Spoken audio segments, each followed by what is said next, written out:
주인 삼은 모든 것 내려놓고 내 주 대신 주 앞에 나가 내가 사랑했던 모든 것 내려놓고 주님만 사랑해.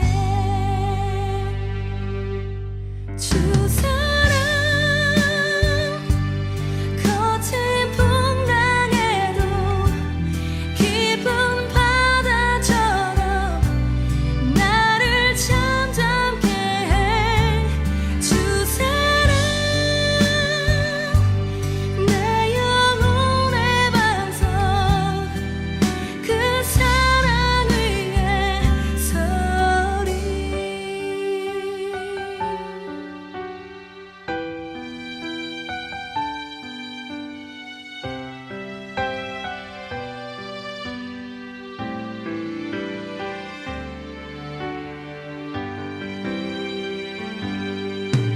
내가 주인 삼은 모든 것 내려놓고 내 주 대신 주 앞에 나가 내가 사랑했던 모든 것 내려놓고 주님만 사랑해. 주 사랑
할렐루야. 2021년도 부흥성회 오늘 둘째 날 저녁이 됐습니다. 어제 저는 오후 예배를 통해서 예배의 성공자가 신앙의 성공자, 인생의 성공자다라는 말씀으로 함께 나누었고요. 오늘 새벽에는 예배 잘 드려서 복 받은 사람, 예배 잘못 드려서 망한 사람, 이런 내용들을 함께 나누었습니다. 오늘 둘째 날 저녁 월요일 부흥성회 시작하도록 하겠습니다. 오늘 드려지는 둘째 날 저녁 예배를 위해서 한병용 장로님 기도하시겠습니다. 너희는 이전 일을 기억하지 말며 옛날 일을 생각하지 말라. 내가 내게 새 일을 행하리니 이제 나타날 것이라. 너희가 그것을 알지 못하겠느냐? 내가 반드시 광야의 길을 사막의 강을 내리니 장차 들짐승 곧 승냥이와 타조도 나를 존경할 것은 내가 광야의 물을 사막의 강들을 내어 내 백성 내가 택한 자에게 마시게 할 것임이라. 이 백성은 내가 나를 위하여 지었나니 나를 찬송하게 하려 함이니라. 할렐루야. 만왕의 왕이시며 만물의 주관자가 되시는 여호와 하나님, 그 크신 은혜와 사랑을 감사합니다. 그럼에도 불구하고 새날을 허락하여 주시고 새로운 희망으로 나아가게 하심을 감사드립니다. 사랑하는 여호와 하나님, 너희는 먼저 그의 나라와 그의 의를 구하라는 주님의 말씀을 의지하여 새해를 시작하는 첫 주간에 먼저 주님께 예배의 제단을 올려드리며 하나님의 말씀과 교훈과 훈계를 통해 이 땅에 주님의 나라와 주님의 의를 세워나갈 길 갈망하며 말씀 부흥회로 주님께 나오게 하심을 감사드립니다. 사랑하는 여호와 하나님, 이 시간 사자 목사님을 통해 주시는 말씀으로 우리의 영혼이 새롭게 회복되게 하옵소서. 어느 곳에 어떠한 환경에 있더라도 영과 진료를 예배하는 예배자로 바로 서게 하여 주시옵소서. 이제 과거에 사로잡힌 패배자가 아닌 우리의 삶의 모든 곳이 거룩한 예배의 처소가 되어 주님과 온전히 동행하는 가운데 하나님의 거룩한 예배자로서 에브라임, 하나님이 나를 내가 수고한 땅에서 번성하게 하셨다. 에브라임, 하나님이 나를 내가 수고한 땅에서 번성하게 하셨다 고백하는 사랑의 농산 공동체 모든 성도님들로 승리하는 하나가 되게 인도하여 주시옵소서. 영접하는 자, 곧 그 이름을 믿는 자들에게는 하나님의 자녀가 되는 권세를 주시어 이 땅 안에서 예배자로 에브라임의 삶을 살기를 원하시는 우리 주 예수 그리스도의 이름으로 기도드리옵나이다. 아멘.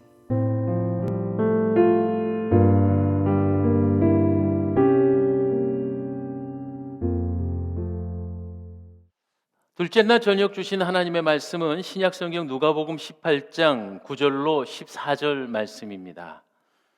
누가복음 18장 9절로 14절 본문의 말씀을 제가 읽겠습니다. 또 자기를 의롭다고 믿고 다른 사람을 멸시하는 자들에게 이 비유로 말씀하시되 두 사람이 기도하러 성전에 올라가니 하나는 바리새인이요 하나는 세리라. 바리새인은 서서 따로 기도하여 이르되 하나님이여, 나는 다른 사람들 곧 토색, 불의, 간음을 하는 자들과 같지 아니하고 이 세리와도 같지 아니함을 감사하나이다. 나는 2일에 2번씩 금식하고 또 소득의 11조를 드리나이다 하고, 세리는 멀리 서서 감히 눈을 들어 하늘을 쳐다보지도 못하고 다만 가슴을 치며 이르되 하나님이여, 불쌍히 여기소서, 나는 죄인이로소이다 하였느니라. 내가 너희에게 이르노니 이에 저 바리새인이 아니고 이 사람이 의롭다 하심을 받고 그의 집으로 내려갔느니라. 무릇 자기를 높이는 자는 낮아지고 자기를 낮추는 자는 높아지리라 하시니라. 아멘. 오늘 부흥성의 둘째 날 특별 찬송은요, 지난 우리 11월 말에 기관별 찬양제를 했었거든요. 그때 우리 교회 학교 어린이들이 수화 찬송을 드렸습니다. 그 수화 찬송 영상을 함께 나누면서 특송을 대신하겠습니다. 함께 은혜 나누시죠.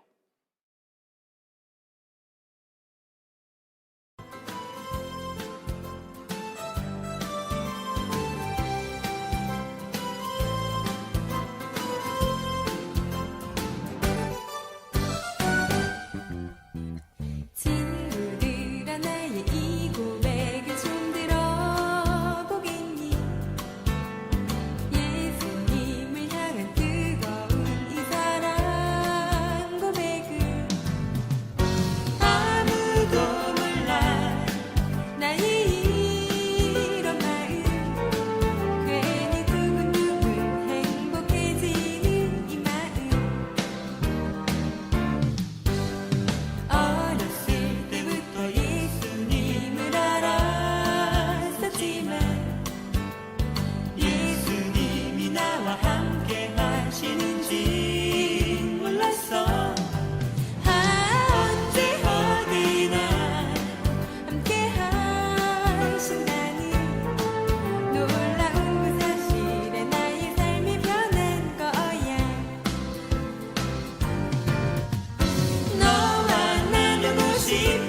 아멘, 할렐루야. 우리 어린이들의 아름다운 찬송 다시 한번 기억을 되살려 봅니다.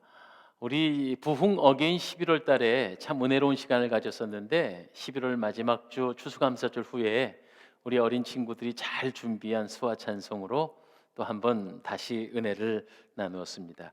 오늘 저는 누가복음 18장 9절로 14절의 말씀으로 둘째 날 성회에 하나님께 응답받는 축복자, 응답받는 예배자의 삶이 어떤 것인가 하는 것을 본문 말씀을 통해 은혜를 나누겠습니다. 미국의 12대 대통령 제커리 테일러 장군은요, 군인이었습니다. 그런데 그가 대통령이 되죠.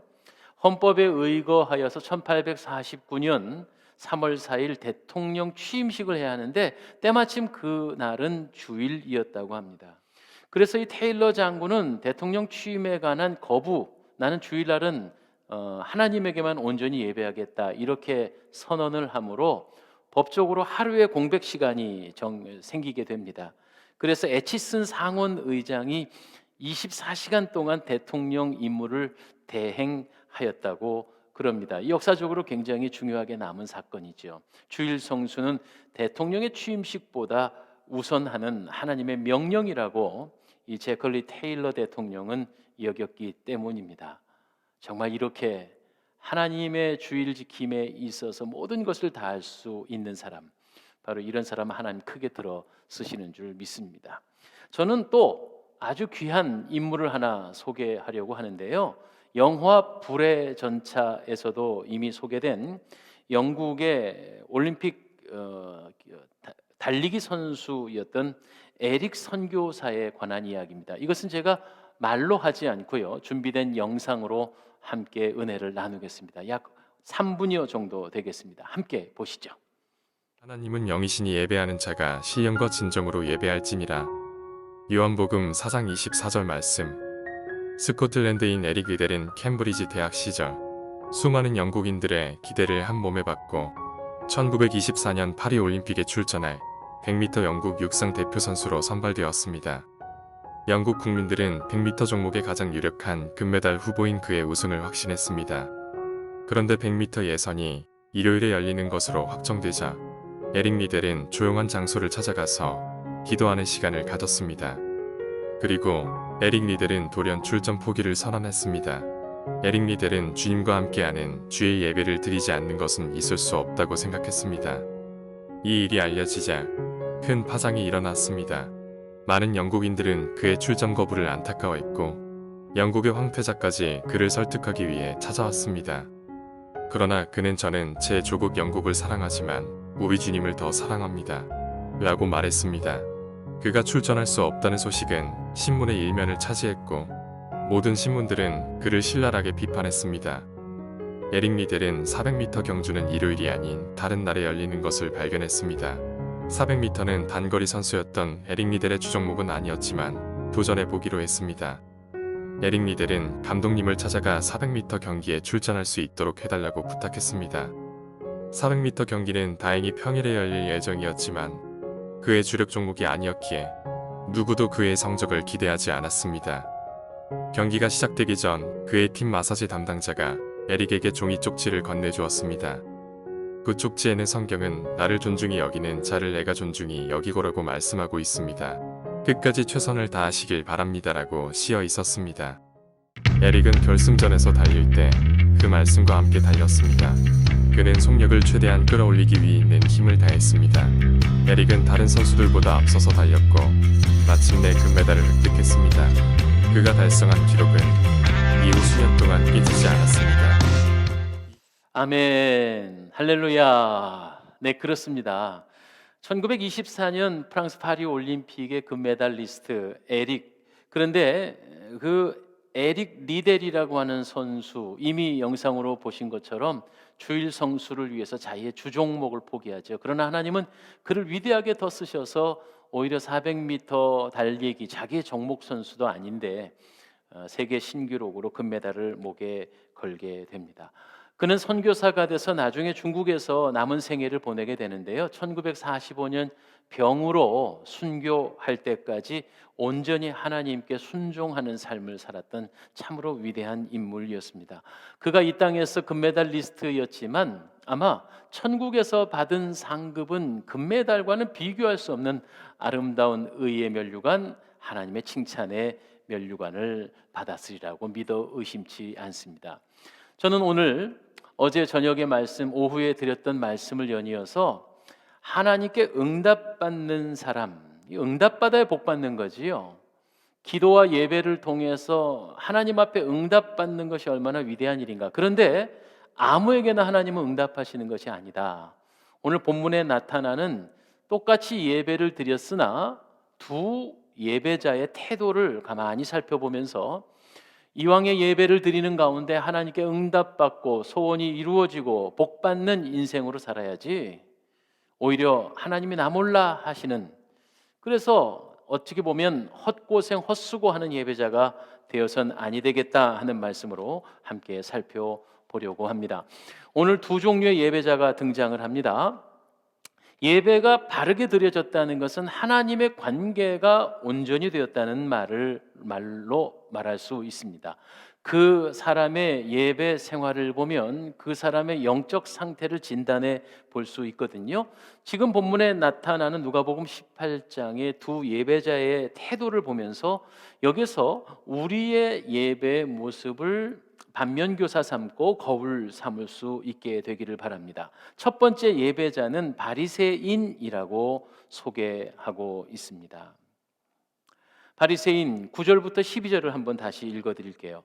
또 자기를 의롭다고 믿고 다른 사람을 멸시하는 자들에게 이 비유로 말씀하시되 두 사람이 기도하러 성전에 올라가니 하나는 바리새인이요 하나는 세리라. 바리새인은 서서 따로 기도하여 이르되 하나님이여, 나는 다른 사람들 곧 토색, 불의, 간음을 하는 자들과 같이 아니하고 이 세리와 같이 아니함을 감사하나이다. 옆에 세리가 있었던 거죠. 나는 일에 2번씩 금식하고 소득의 11조를 드리나이다 하고 라고 외쳤습니다. 여기서 바리새인의 기도 태도, 사실 여긴 성전에 올라가 기도하였다라는 표현도 되고 하나님 앞에 제사 드렸다라는 표현도 되죠. 예배자의 모습입니다. 그런데 문제는 이 예배자로 올라간 바리새인의 태도가 과연 하나님 받으시기에 정당한 기도야, 정당한 예배였느냐 이 말입니다. 한마디로 바리새인의 이 태도는 교만의 극치였습니다. 그 교만을 조금만 더 살펴보면 첫 번째, 자기 의를 내세웠습니다. 자기가 의롭다고 믿는 것만큼 위험한 일은 없습니다. 그것은 교만입니다. 예수님을 믿음으로 하나님께서 의롭다고 선포해 주셔야 우리가 의롭게 되는 거지, 내가 스스로 의로워질 수 있는 사람은 아무도 없습니다. 아담과 하와가 불순종해서 자신의 죄악과 수치를 나뭇잎으로 가렸습니다. 그러나 그것은 인간의 노력이고 시도였을 뿐입니다. 그 나뭇잎은 이내 말라 비틀어지고 또한 인간의 수치가 그대로 드러나게 마련입니다. 자신의 노력과 선행으로 인간의 수치를 가려보려고, 죄를 해결해 보려고 도를 닦고 수행을 하고, 수많은 세상의 철학과 종교가 그런 것을 가려보려고 애를 쓰는 것과 똑같은 상황이 바로 아담과 하와가 수치를 가려보려고 했던 나뭇잎 옷입니다. 이런 것으로는 도저히 구원받을 수 없으니 하나님께서는 인간의 힘으로 죄의 문제를 해결할 수 없음을 불쌍히 보시고 짐승의 가죽옷을 지어 입히셨습니다. 짐승의 가죽옷이라 하는 것은 분명히 어떤 짐승, 즉 양이 희생된 것을 의미하죠. 이것은 그리스도께서 십자가에 달려 죽으시며 우리의 죄를 용서하시고자 하는 희생의 예표다, 이렇게 말합니다. 십자가의 희생과 보혈의 은혜로 우리는 값없이 하나님으로부터 의롭다함을 얻게 되는 거죠. 그러므로 자신의 의를 어느 누구도 자랑할 수 없는 것, 바로 이것이 성경이 우리에게 말하는 것입니다. 그럼에도 불구하고 성경에 정통했다고 하는 바리새인이 자기가 얼마나 의로운가 하는 것을 오늘 본문 18장 9절, 10절, 11절에 자랑하고 있습니다. 자신의 의를 내세우는 거죠. 성경은 말합니다. 에베소서 2장 8절로 9절, 너희는 그 은혜에 의하여 믿음으로 말미암아 구원을 얻었나니 이것은 너희에게 난 것이 아니요 하나님의 선물이라. 행위에서 난 것이 아니니 이는 누구든지 자랑하지 못하게 함이라. 은혜를 거저받은 것에 대해서 알고 그리고 이것을 자랑치 못하게 하려고 하나님은 값을 받지 아니하시고 거저 주셨다는 얘기입니다. 그런데 바리새인은 공교롭게도 자신의 의가 마치 자기로부터 시작된 것처럼 자랑하고 있습니다. 신앙생활을 하면서요, 전도를 하잖아요. 근데 전도를 해보면서 가장 어려운 것이 뭐냐면 전도 대상자들 중에서 소위 나는 잘못한 게 없어요, 나는 법 없이도 살 수 있어요, 이렇게 말하는 사람 참 전도하기 어렵습니다. 우리 신앙 십자가의 도가 죄인인 것을 인정하는 것부터 시작되는 거 아니겠어요? 그런데 자기 스스로 적어도 잘 살아왔다고 생각하는 사람, 죄 없이 살아왔다고 생각하는 사람, 이런 사람들이요 정말 복음이 받아들여지지 않는 거죠. 사실은 민족적으로 치면은 일본 사람들 같은 경우가 어려서부터 공동체에 피해를 주지 않고 남에게 신뢰를 하는 것을 굉장히 나쁜 것으로 여기며 자라오잖아요. 근데 이 일본 분들이 그래서 자기 안에 의가 있어요. 나는 남들에게 피해를 준 적이 없다. 그러니까 특별히 성경의 복음이 전해지면 나는 죄인인 적이 없다라고 이렇게 하기 때문에 복음이 들어가기 어렵더라, 이런 말입니다. 나의 의가 강해져서 그렇게 살지 못하는 사람들은 질타하고 무시하며 사람으로 취급하지 않는 경향도 있습니다. 바리새인이 바로 그런 사람들이었습니다. 자기가 의롭다고 생각하는 것 자체가 이미 자기 기만이고 자기를 속이는 것인 것을 모르는 거죠. 성경은 우리의 의는 마치 더러운 옷과 같다고 하셨습니다. 의인은 없나니 하나도 없다고 말씀하셨습니다. 만물보다 심히 부패하고 더러운 것이 사람의 마음이라고 말씀했습니다. 본래 육적인 우리의 본성을 가진 인간이 우리 스스로 선행을 한다든지 우리 스스로 옳은 일을 찾는다든지는 도저히 불가능합니다. 마치 누더기와 같은 더러운 옷과 같은 것을 입고 있고 예수님의 표현대로 회칠한 무덤 같은 게 바로 우리가 의롭다 하는 은총을 입지 못한 인간의 본성입니다. 우리가 아직 내 의가 남아 있다면 주님의 의를 덧입을 수 없음을 알아야 합니다. 은혜를 구하는 갈급한 마음이 없다는 얘기죠. 그러므로 역설적이게도 우리가 죄인인 것을 깨달을 때야 비로소 십자가의 은혜가 주어진다는 사실을 우리 잊지 말아야 되겠어요. 이 바리새인이 예배하고 기도하러 성전에 올라갔으나 그가 실패한 첫 번째 이유는 스스로 의롭다고 여겼다는 것입니다. 우리도 예배를 드리는 마음의 자세로 올 때 하나님 앞에 죽을 수밖에 없었던 죄인이라는 사실을 늘 기억하며 그 은혜에 감격하는 삶을 살아야 하겠습니다. 두 번째로 바리새인의 예배, 기도의 태도에 있어서 잘못된 것은 우월감이었습니다. 조금 더 정확히 얘기하면 도덕적 우월감입니다. 도덕적으로, 윤리적으로 지금 오늘 본문의 말씀에 보니까 11절에 그리고 11절 뒷부분에 이 세리와 같이 아니함을 감사하나이다. 실제로 이 바리새인들의 기도문 중에는요, 이 세리와 같이 아니함을 감사합니다. 또 우리 여자 성도님들 속상해하지 마세요. 유대인들의 바리새인들은요, 내가 여자로 태어나지 않은 걸 감사합니다. 이랬대요. 그러니까 얼마나 교만합니까? 특별히 남들보다 자신이 잘났다, 남들보다 우월하다 하는 것으로 나름대로 자기 자신을 깨끗하고 괜찮은 존재다라고 생각하고 있는 것입니다. 여러분, 옳고 그름의 문제나 깨끗하고 더럽관의 문제는 상대적인 것이 되어서는 안 됩니다. 즉 무슨 말이냐면 못난 사람을 비교해서 내가 잘났다, 이건 참 허망한 일입니다. 어차피 세상은 다 죄인 가운데 있고 세상은 다 더러운 세상인데 더러운 존재를 기준으로 내가 깨끗하면 얼마나 깨끗할까요? 기준이 문제입니다. 기준이 흐트러지면 아니 됩니다. 그런데 문제는 뭐냐면 세상의 일반적인 사람들과 비교했을 때 내가 저희보다 조금 낫다고 하는 자기 스스로의 우월감으로 인해서 그는 참 예배자가 되지 못하고 하나님 앞에 온전하게 엎드러지지 못했습니다. 이런 일은 우리 신앙생활을 하는 교인들에게도 많이 벌어지는 일입니다. 교회 생활을 하는데 은혜를 받았는데도 불구하고 교회 안에 공동체 다른 사람들에게 나는 은근히 잘난 것을 인정받으려고 하는 때가 참 많습니다.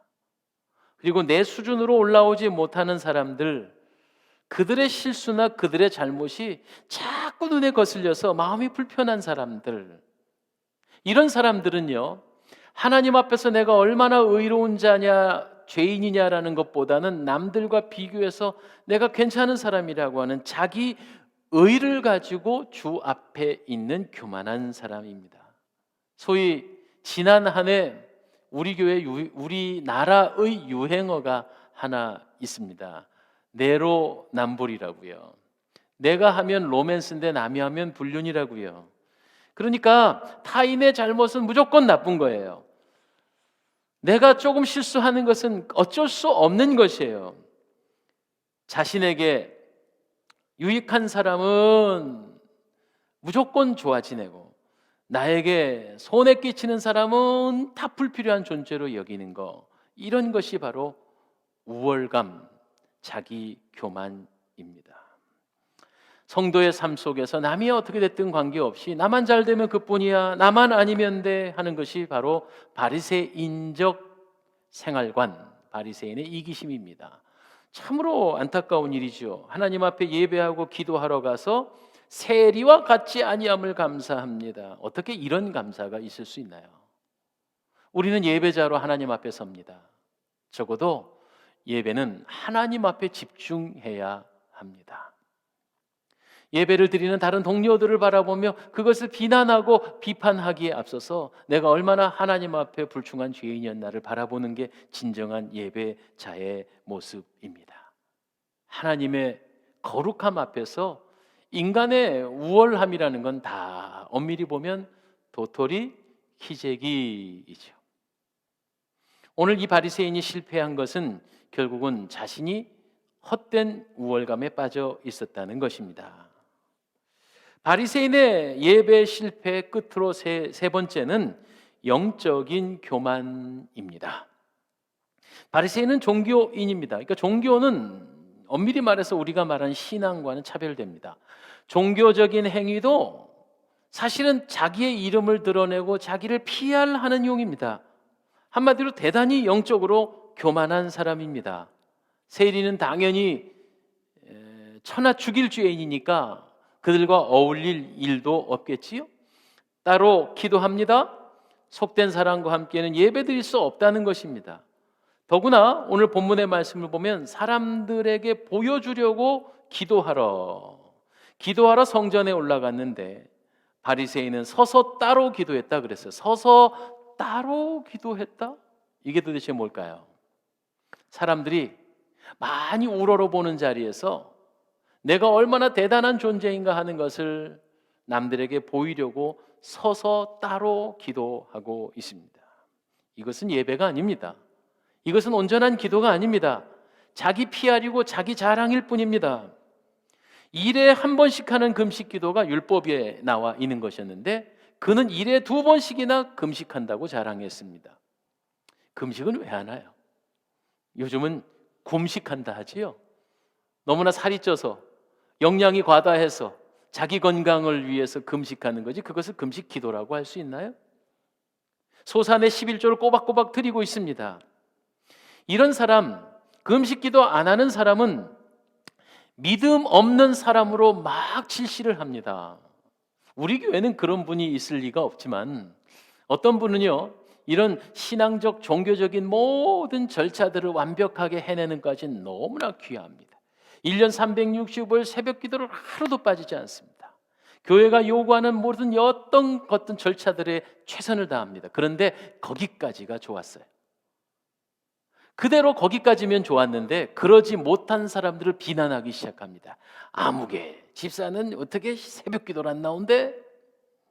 아무개 성도는 왜 11조를 안 하는데 왜 그렇게 남에게 관심이 많은지요? 왜냐하면 남과 비교해서 자신이 얼마나 대단한 사람인가를 드러내야 하기 때문에 남이 잘못되는 것이 그에겐 자기를 피하라 할 수 있는 기회입니다.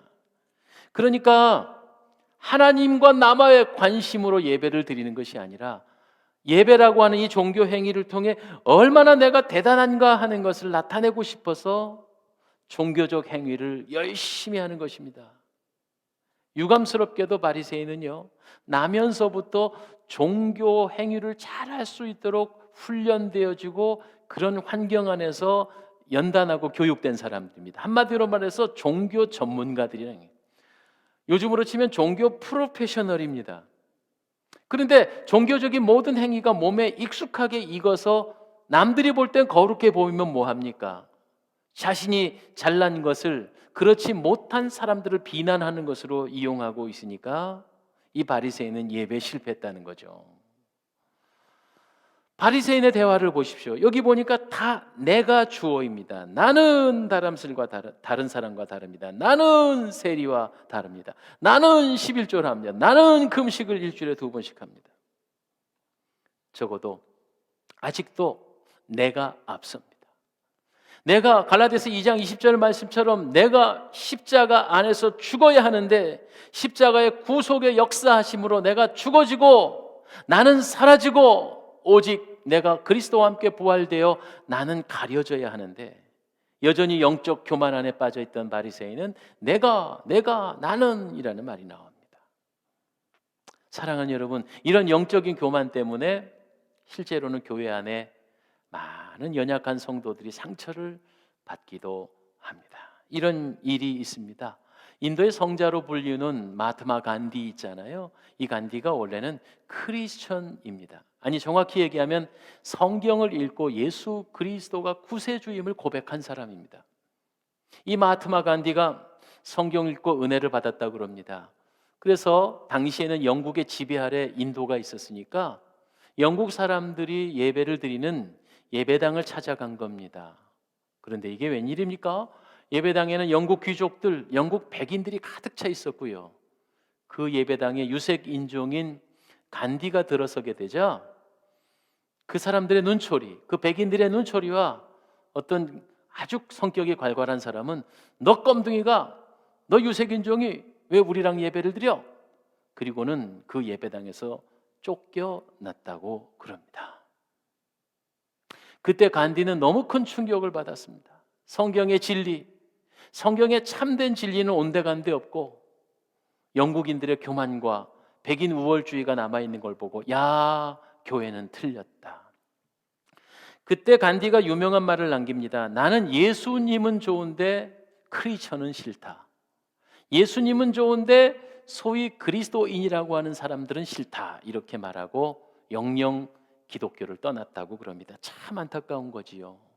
영국 백인들의 교만 때문에, 영적인 우월감 때문에 그만 아까운 인물 하나가 주님 품으로 돌아올 수 있었는데 그 기회를 놓쳤다, 이런 말입니다. 자, 이상에 말씀드린 대로 바리새인의 예배, 바리새인의 기도가 응답받지 못하여 실패한 이유는 교만이었습니다. 그렇다면 다시 대비되는 세리의 기도, 세리의 예배를 살펴보겠습니다. 먼저 이 세리는 어떤 사람인가요? 당시에 같은 유대인들의 입장에 서지 않고 로마의 입장에 서서 사람들의 세금을 걷는 그런 사람이었습니다. 그러니까 공식 죄인이죠. 유대인의 입장에서는 공식 매국노죠. 그러니까 아무리 마음이 단단한 사람이라도 세리 정도 되면요, 늘 마음속에 아픔이 있었을 거예요. 자기 혈육으로부터, 민족으로부터 비난을 받고 있기 때문에 늘 그의 마음속에 죄인이라고 하는 고통이 있었을 겁니다. 그런데 이 세리의 성전을 향하여 기도하며 무릎 꿇고 있는 세리의 모습을 가만히 살펴보면서 바리새인과는 정반대되는 모습을 하고 있습니다. 13절의 말씀입니다. 세리는 멀리 서서 감히 눈을 들어 하늘을 쳐다보지도 못하고 다만 가슴을 치며 이르되 하나님이여 불쌍히 여기소서 나는 죄인이로소이다 하였느니라. 이렇게 말했어요. 다른 내용도 없어요. 내가 11조를 합니다. 일주일에 2번씩 금식합니다. 이런 얘기는 없습니다. 그저 가슴을 치며 통곡하고 나는 죄인입니다 했습니다. 종교개혁자 칼빈은 사람이 가져야 할 2가지 지식이 있다 그랬습니다. 첫 번째는 하나님에 대한 지식이요, 두 번째는 자기 자신에 대한 지식이다 이렇게 말했어요. 더불어서 뭐라고 말했느냐 하면 내 자신에 대한 지식, 나에 대한 이해가 있으려면 하나님을 알지 못하고는 도저히 자기를 알 수 없다고 그랬습니다. 하나님의 지식이 없으면 온전한 우리 자신의 본체를 우리가 알 수 없다는 얘기예요. 그러니까 여기 지금 본문에 나타나는 세리는 하나님의 임재 앞에 서서 자기 자신을 들여다보고 있습니다. 그러니까 하나님 전전 앞에서 내가 누구냐 하는 것이 중요해요. 세리의 태도를 가만히 보면 멀리 있어서 감히 하늘을 우러러보지도 못하고, 여러분 하늘을 우러러보지 못하고 하늘을 우러러 한 점 부끄러움 없기를, 입새에 있는 바람에도 나는 괴로워했다. 그러니까 마치 윤동주 시인의 서시에서 나오는 것처럼 자신의 그 부족함과 죄됨과 모자람을 하나님 앞에서 감히 하늘을 우러러 쳐다보지도 못하고 그렇게 통곡하며 예배하고 있는 모습이 나옵니다. 놀랍게도 성경의 많은 인물들은요, 하나님의 빛된 복음과 진리 앞에 섰을 때 모두 다 이렇게 죄인인 것을 발견합니다. 이게 하나님이 쓰시는 인물들의 처음의 상태입니다. 이사야서 6장 5절과 7절에 보면 이렇게 써 있습니다. 이사야의 고백입니다. 그때 내가 말하되 화로다 나여 망하게 되었도다. 나는 입술이 부정한 사람이요 나는 입술이 부정한 백성 중에 거주하면서 만군의 여호와이신 왕을 배웠음이로다 하였더라. 그때 스랍 중에 하나가 부젓가락으로 제단에 집은 바 핀 숯을 손에 가지고 내게 날아와서 그것을 내 입술에 대며 이르되 보라 이것이 내 입에 닿았으니 내 악이 제하여 졌고 내 죄가 사하여 졌느니라 하더라. 이사야 선지자가 하나님의 전전 앞에 있을 때 자신이 죄인이란 사실을 고백하고 있습니다. 그런 죄인을 하나님께서 숯불 제단 숯불로 입술에 대어 사하여 주시는 모습이죠. 누가복음 5장 8절에 보면 베드로가 예수님을 처음 만나는데 이렇게 고백하고 있습니다. 시몬 베드로가 이를 보고 예수의 무릎 앞에 엎드려 이르되 주여 나를 떠나소서 나는 죄인이로소이다.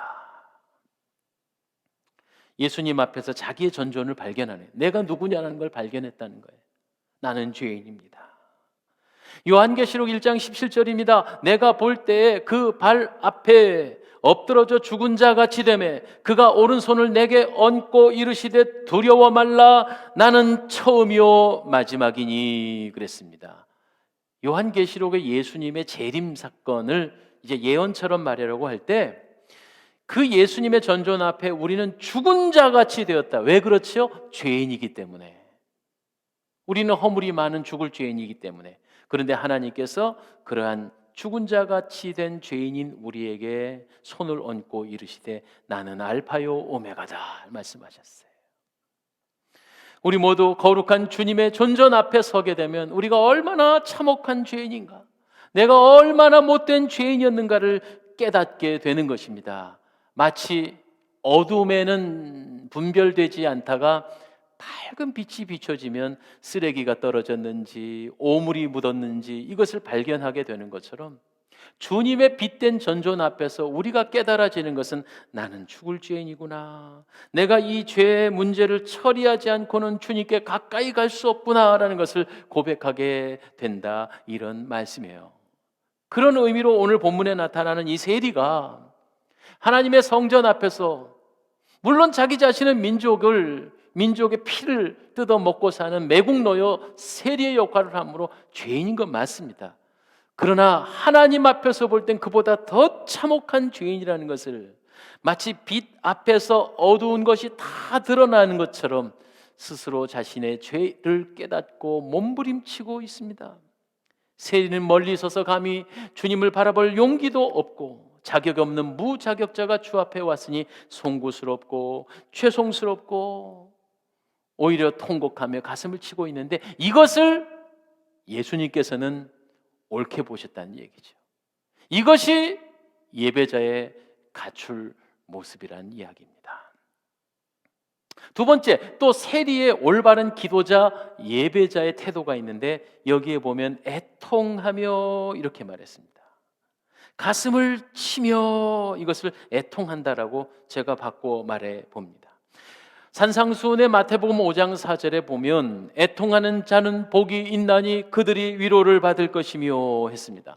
성경엔 계속해서 하나님의 전존 앞에 진정 비통함을 깨닫는 자들에게 어떤 복이 있는가? 시편 34편 18절에는 여호와는 마음이 상한 자에게 가까이 하시고 중심에 통회하는 자를 멸시하지 아니하시리로다.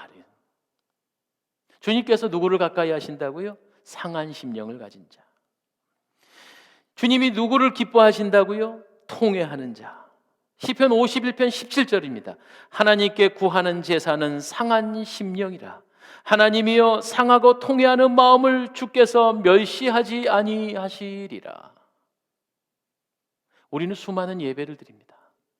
우리가 무엇을 가지고 주님의 전전에 나아갈고, 우리는 상한 심령 가지고 주님 앞에 나와야 합니다. 이것을 하나님이 기뻐 받으시고 세리의 기도가, 세리의 제사가 옳았다고 하시는 거죠.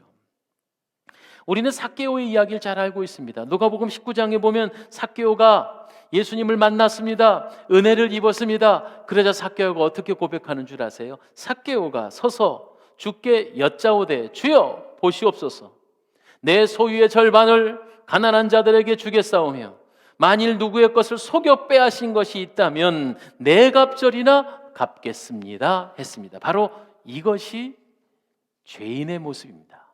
예수님은 그러한 삭개오를 향해 말씀하실 때 오늘 구원이 이 집에 이르렀으니 이 사람도 아브라함의 자손이다. 그러니까 오늘 지금 누가복음 18장에 등장하는 세리나, 그리고 또한 누가복음 19장에 나타나는 삭개오의 이야기나 사실은 같은 세리의 이야기 아니겠습니까? 삭개오는 회개의 합당한 열매를 맺었다는 겁니다. 예배는 먼저 관계를 바르게 하고 회개가 먼저입니다. 그러니까 정확히 얘기하면 예배를 드릴 전 자세와 태도가 있다는 이야기입니다. 이 이야기는요, 제가 수요일 날 연이어서 예배와 관계성에 관한 이야기를 제가 내일 모레 저녁 때 다시 한번 또 말씀을 구체적으로 다루도록 하겠습니다. 그러니까 이게 우선순위의 문제인데, 예배에 앞서서 먼저 화해입니다. 용서입니다. 재물보다 먼저 재물을 받으실 하나님 앞에 관계가 회복돼야 됩니다. 예수님이 말씀하신 것처럼 회개에 합당한 열매가 있어야 합니다. 자신의 죄를 용서받은 사람은 적어도 남의 죄를 향하여 함부로 손가락질을 할 수 없습니다. 1만 달란트 빚진 자가 100데나리온의 빚진 자를 용서해야만 하고 당연히 용서할 수 있는 것처럼, 우리는 예수 그리스도 십자가를 통해 죽을 죄인이 구원을 입었으므로 나와 관계된 모든 사람들에 관하여 1만 달란트와 100데나리온은 어마어마한 차이니까 나에게 100데나리온 빚진 자를 용납할 수 있어야 한다는 말입니다. 사도 바울은 이것을 깨달을 때마다 고백하고 있습니다. 디모데전서 1장 15절에 보니 믿보다 모든 사람이 받을 만한 이 말이여, 그리스도 예수께서 죄인을 구원하시려고 세상에 임하셨도다 하였더라. 내가 죄인 중에 괴순이라. 죄인 중에 내가 괴순이라. 하나님 안에서 자신의 정체를 고백하고 있는 거예요. 스스로 자기가 죄인 중에 괴수라고 누가 말하고 싶겠습니까? 그러나 하나님의 진리 앞에서 깨닫는 것은 우리는 죄인이다. 로마서 5장 20절 율법에 들어온 것은 범죄를 더하게 하려 함이라 그러나 죄가 더한 곳에 은혜가 넘쳤나니 했습니다.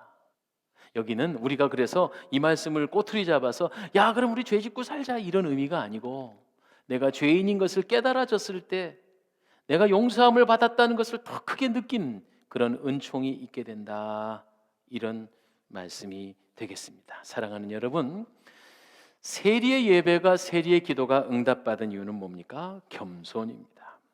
첫 번째는 하나님의 존전 앞에서 자기 발견, 두 번째는 가슴을 치며 애통하는 것, 끝으로 세 번째입니다.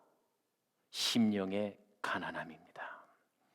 다시 누가복음 18장 13절로 가서 세리는 멀리 서서 감히 눈을 들어 하늘을 쳐다보지도 못하고 다만 가슴을 치며 이르되 하나님이여 불쌍히 여기소서 나는 죄인이로소이다. 역시 산상순 마태복음 5장에 보면 심령이 가난한 자는 복이 있나니 천국이 그들의 것이며 했습니다. 겸손한 것이죠. 자신의 것은 아무것도 없죠. 하나님의 전전 앞에 철저히 부서지고 무너진 상태를 말합니다. 내 자신은 그리스도 앞에 아무것도 아닙니다. 심령이 가난한 자는 마치 사마리아 성의 여인처럼 주님의 은총이 없이는 살 수 없는 사람, 세상의 것들로는 도무지 채울 수 없는 목마름, 남편을 하나서부터 6째까지 바꿔봐도 그대의 목마름을 해결할 수 없었어요. 그런데 그 목마른 자에게 예수님의 말씀이 들어갑니다. 생수의 강이 흘러넘칩니다. 생명수 되신 예수 그리스도, 이 예수의 말씀을 먹지 못하면 만족이 없고 참된 기쁨도 소망도 없는 것, 이것이 바로 심령이 가난한 사람입니다. 오늘 말씀의 본문의 세리를 보십시오. 오직 하나님 앞에 공유를 구하고 있습니다. 돈도 명예도 건강도 구한 것이 아니라 오직 하나님의 은혜를 구하고 있습니다. 주님, 나는 죄인입니다. 나를 불쌍히 여겨주세요. 이 말은 하나님의 용서의 의를 구하고 있는 겁니다. 하나님의 온전한 자녀가 되기를 소망하고 있는 것입니다. 다른 거 다 필요 없고 나는 오로지 주님 용서함만 바라고 싶어요. 의롭다함을 얻으려고 하는 것입니다. 얼마나 반대되는 얘기인가요? 바리새인은요, 내가 얼마나 이렇게 잘났는지, 내가 얼마나 의로운지 하나님 알아주세요 라고 하고 있다면, 오늘 세리는 하나님, 나를 용서해 달라고 애절하게 간절하게 외치고 있습니다. 하나님께서는요, 이렇게 통회하고 자복하며 가난한 심령을 가진 자에게 응답하십니다. 저는 입장을 바꿔보면요, 이 세리는 그런 생각도 했을 거예요. 왜 내 팔자가 이 모양입니까? 하나님, 내가 왜 이 모양으로 살아야 하나요? 하고 원망하고 불평했을 걸도 싶습니다. 그러나 지금 무슨 직업을 바꿔주세요, 내가 복수하게 해주세요, 이런 게 아니라 하나님, 나를 불쌍히 여겨주세요. 우리가 아는 것처럼 성전의 지성소에는 하나님의 언약궤가 있습니다. 언약궤의 구조상 언약궤 뚜껑 위에 천사가 마주보고 날개를 펴고 있는 천사의 두 그룹이 있다고 했는데, 그 언약궤 뚜껑을 속죄소라고 말합니다. 그러니까 지성소로 들어가 하나님을 만날 때 우리 인간에게 주어지는 가장 큰 은총은 속죄 받는 것입니다. 속죄소. 오늘 이 세리가 하나님 앞에 엎드려 통곡하면서 나를 불쌍히 여겨주세요 라고 말하면, 바로 이것이야말로 진정한 예배의 핵심, 진정한 예배자의 모습을 갖추고 있다고 볼 수 있는 거죠. 바라기는 이러한 세리의 기도와 예배 앞에 하나님이 응답하셨습니다. 하나님, 나를 불쌍히 여겨주세요. 죄인은 그저 만약에 재판장 앞에, 판사 대신 재판장 앞에 나를 불쌍히 여겨주세요 하고 선처를 바라는 거예요. 이게 진짜 예배라는 것입니다. 우리는 지성소의 속죄소인 언약궤 뚜껑, 죄를 용서함 받는 것이 예배의 핵심이라는 사실을 잊지 말아야 하겠습니다. 이런 세리의 예배는 하나님을 향한 간절한 갈망으로 가득 차 있습니다. 주님의 자비하심을 구하는 것 외에는 다른 요구가 없어요. 자, 이제 말씀을 결론을 내려보면요, 우리는 어떤 예배를 그동안 드리고 있습니까?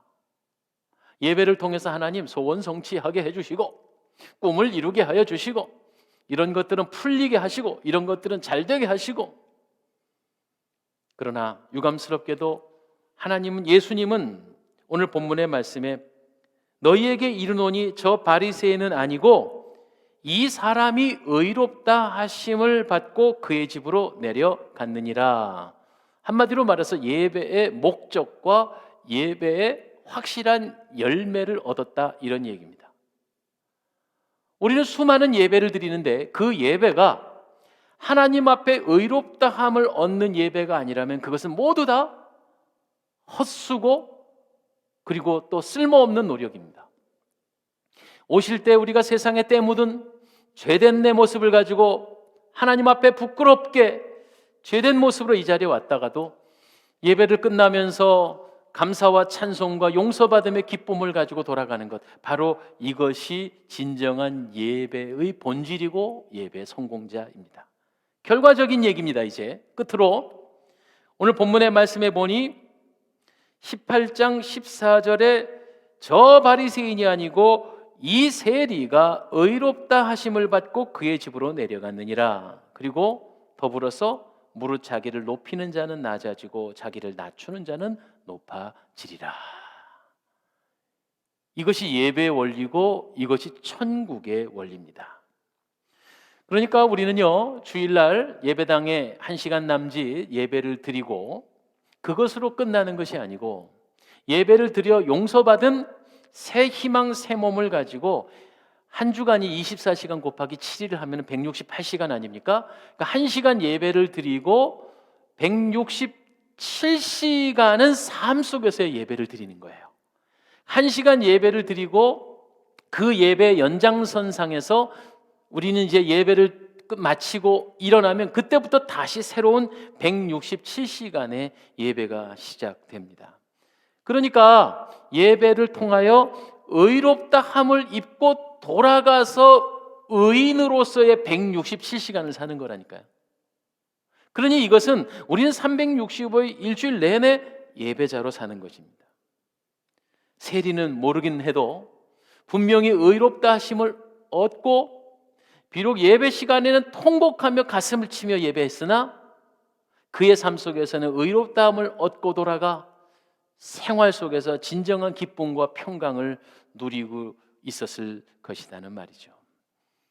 로마서 12장은 우리에게 말합니다. 사도 바울은 로마서 12장 1절과 2절에 그러므로 형제들아 내가 하나님의 모든 자비하심으로 너희를 권하노니 너희 몸을 하나님이 기뻐하시는 거룩한 산제물로 드리라. 이는 너희가 드릴 영적 예배니라. 너희는 이 세대를 본받지 말고 오직 마음을 새롭게 함으로 변화를 받아 하나님의 선하시고 기뻐하시고 온전하신 뜻이 무엇인지 분별하도록 하라. 산 제사를 드리라. 거룩한 제물이 되라. 영적 예배니라 해놓군요. 바로 로마서 12장 1절 2절에 이어지는 것은 하나님의 선하시고 기뻐하시고 온전한 뜻이 무엇인지 분별하라. 즉 온전한 예배자 산 제물이 되려면 하나님 뜻대로 예배하는 거지, 바리새인처럼 자기가 하고 싶은 대로 자기의 자랑으로 자기의 의를 드러내는 건 하나님이 기뻐하시는 뜻하고는 거리가 멀다, 이런 말씀입니다. 올해 우리는 영과 진리의 예배자가 되자고 오늘 이 신년 부흥성회를 함께하고 있습니다. 바라기는 우리 인생 가운데 적어도 일주일에 한 번씩, 그리고 수요일, 그리고 또 금요철야, 새벽 예배, 이 수많은 예배를 드리는데 그 예배의 본질, 즉 오늘 이 세리와 같이 겸손하여 낮아지고 자기를 처서 복종시키는 이러한 온전한 예배가 되어져서 하나님께 응답받는 축복. 여러분, 축복이 다른 거 없잖아요. 내가 구하는 바가 응답되면 그게 복이잖아요. 두 사람이 함께 예배당에 왔습니다. 똑같이 기도하고 똑같이 예배를 드렸습니다. 그러나 하나님 바리새인의 예배는 받지 아니하시고 세리의 예보의 태도에 따라 칭찬하시고 응답을 받고 돌아갔다라고 말씀하셨습니다. 오늘 우리도 같은 수고, 같은 노력을 하면서 하나님으로부터 버림받는 예배자가 아니라 하나님으로부터 약속된 축복을 받아 누리는 그런 온전한 예배자, 그런 온전한 주의 백성들이 되어지기를 주님의 이름으로 축원합니다. 할렐루야. 우리 올 한 해 2021년도 표어를 정하고 함께 부르기로 했던 나는 예배자입니다 하는 이 찬송을 함께 우리 마음을 다해서 찬송하기를 원합니다. 진심으로 나는 세리의 이 통곡하고 겸손한 예배자가 되길 원합니다. 이런 마음을 가지고 함께 찬양하십시다. 나는 하나님을 예배하는 예배자입니다. 내가 서 있는 곳 어디서나 하나님을 예배합니다. 내 영혼 거룩한 은혜를 향하여 내 마음 완전한 하나님 향하여 이곳에서 바로 이 시간 하나님을 예배합니다.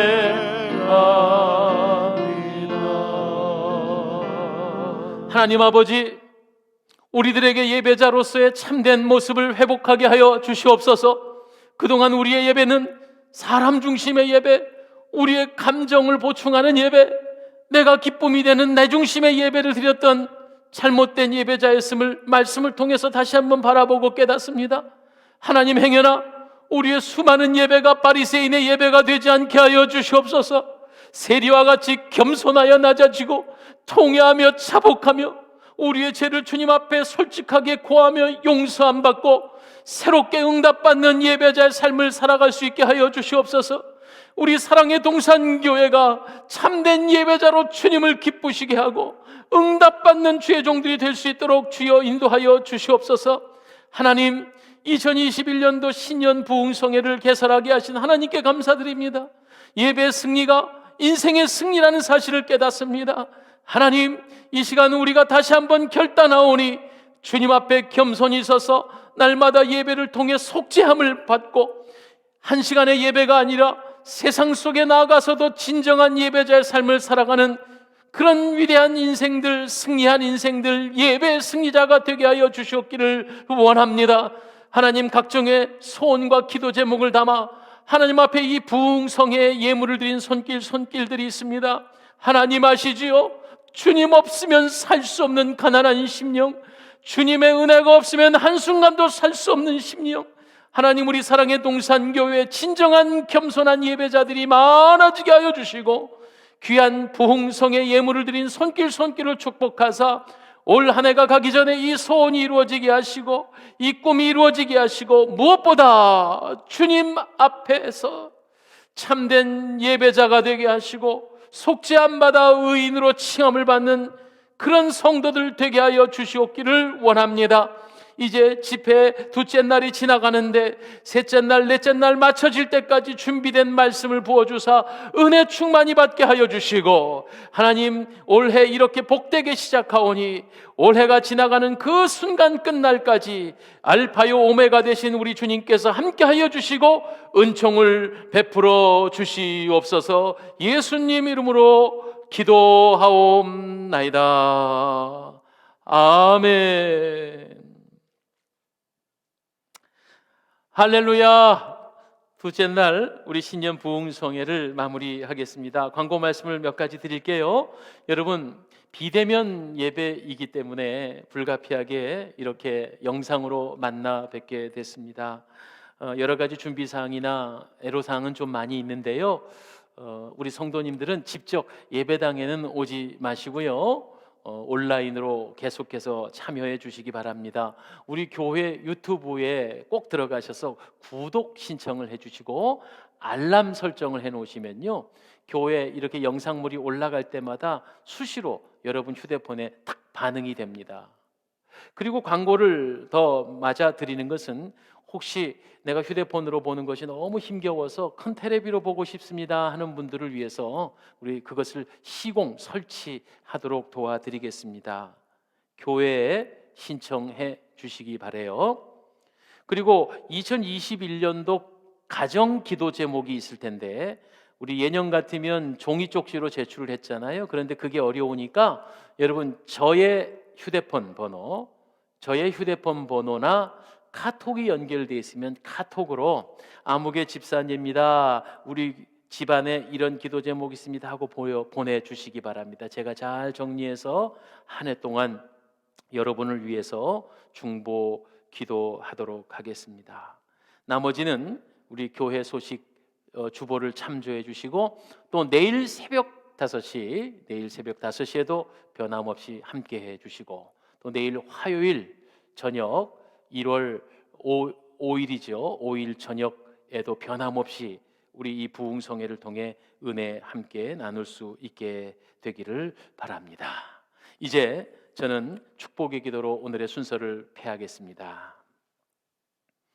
이제는 우리를 죄악 가운데서 구원하시어 구속의 은총 베풀어 주신 예수 그리스도의 은혜와 하나님 우리를 사랑하사 회개하는 자에게 언제나 용서하시고 통회하는 자에게 가난한 심령에게 은총 베풀어 주시는 하나님의 사랑과 성령 옳은 길로 인도하시며 충만 역사 교통하시는 귀하신 은혜가 이 시간 하나님 참된 예배자로 살겠습니다 결단하며 주님 앞에 나아가는 믿음의 백성들 머리머리 위에 영원토록 계시옵기를 축원하옵나이다. 아멘.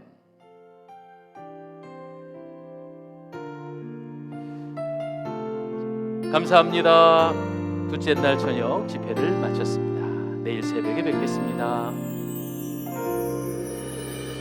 나는 하나님을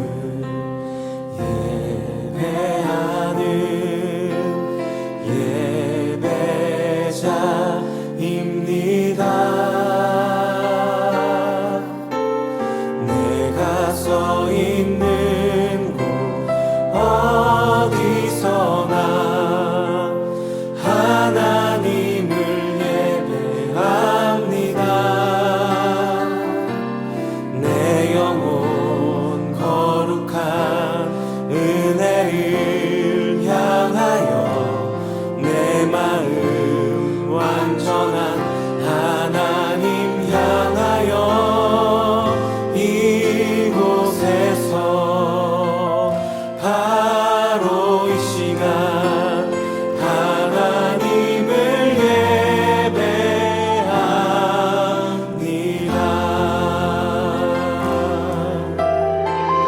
다시 한번 고백하겠습니다. 나는 하나님을 예배하는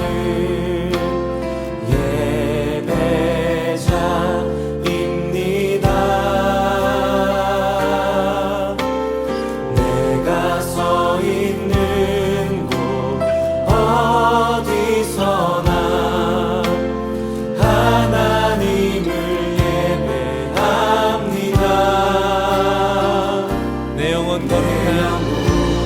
거룩한 은혜를 향하여 내 마음 완전한 하나님 향하여 이곳에서 바로 이 시간 하나님을 예배합니다. 다시 한번 처음부터 고백합시다. 나는 하나님을